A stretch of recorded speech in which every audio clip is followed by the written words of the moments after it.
Pele ka pa na, Auntie Arima. Bali, meron ka mo na may punta ng kanamemay.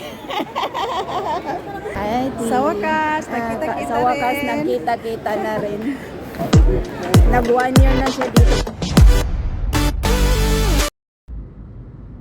So yeah, bali ang vlog nga pala na ito ay kinuna nung Saturday. At yon, magkikita nga pala kami nila Auntie Arima at ni Baby. Kaya nihatid ako ni asawa sa may DIC, Dubai Internet City Metro Station. So bali, from Dubai Internet City ay magme-metro ako papunta sa may Dera.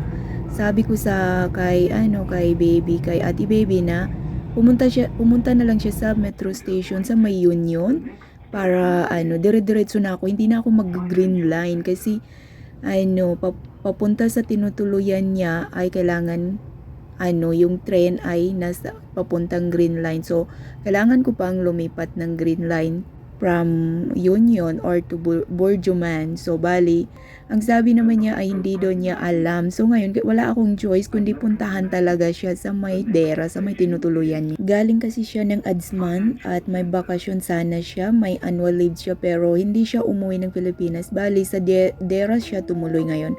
May inaarkalahan siya na matuluyan for only 1 month lang na.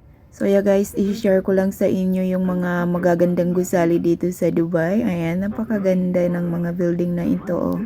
Kahit na lagi akong dumadaan dito ay parang lagi kong gustong makita ang mga building na yan. So, ayun nga guys, fast forward tayo. At ito, pakita ko na si Ate Baby, si Madam Baby.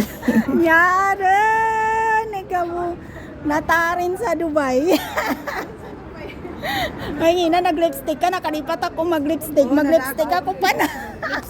Ayan, nakita na kami finally. Ayan, ang haba-haba ng pinunta ko. Hindi, galing ako sa Dubai Land. Tapos nagpa-drop ako sa asawa ko sa may Internet City.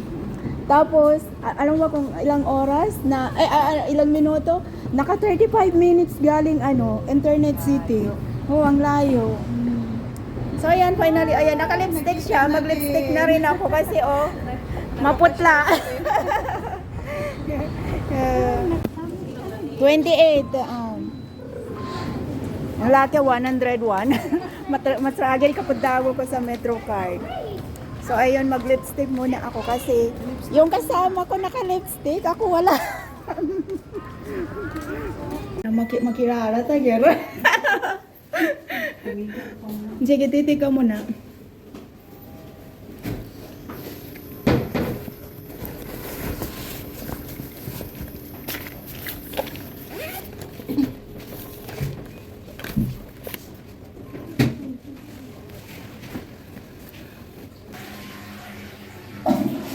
Ito mo.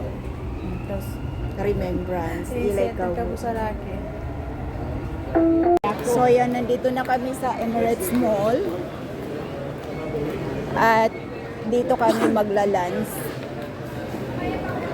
Pele ka pa na, Auntie Arima. Bali, meron ka mo na may punta ng kanamemay.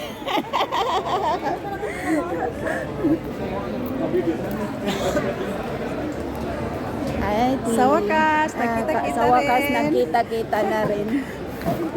Nag 1 year na siya dito pero nasa Adsman siya. Tapos 3 weeks ka pa lang dito sa Dubai, no? 3 weeks pa lang siya dito sa Dubai.